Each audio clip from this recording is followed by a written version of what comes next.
রামিসা ফেরদাউস লিখেছেন, অজু করে নামাজ পড়ার পর অনেক সময় দেখি আমার দাঁতের খাবারের ক্ষুদ্র কণা আটকে আছে, এতে কি আমার নামাজ হবে? বোন রামিসা, আপনি অজু করার পর যদি ক্ষুদ্র কণা আপনার দাঁতে লেগে থাকে এবং সেটা এতটাই ক্ষুদ্র যে একটা চনা বুট এর চাইতেও ছোট ক্ষুদ্র, তাহলে এর কারণে আপনার রোজার কোনো অসুবিধা নেই, যদি এটা পেটেও চলে যায়। আর যদি আটকে থাকে আর আপনি এটা বের করে ফেলে দেন তাহলে তো কোনো অসুবিধাই নেই, সাইজ যাই হোক না কেন।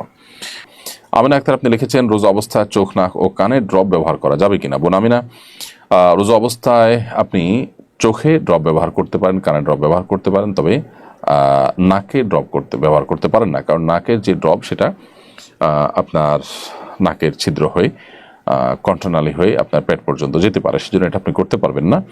আর চোখ এবং কানের ড্রপ এটা আপনি ব্যবহার করতে পারবেন, কারণ বিশুদ্ধ মত অনুযায়ী, গবেষণা অনুযায়ী চোখ এবং কানে যে ড্রপ ব্যবহার করা হয়ে থাকে সেটা আমাদের পেটে যাওয়ার সম্ভাবনা একেবারেই ক্ষীণ। এর মধ্যে একটা তো আছে যে পেটের সাথে যাওয়ার কোনো কানেকশনই নেই, যার কারণে এগুলো আপনি ব্যবহার করতে পারবেন।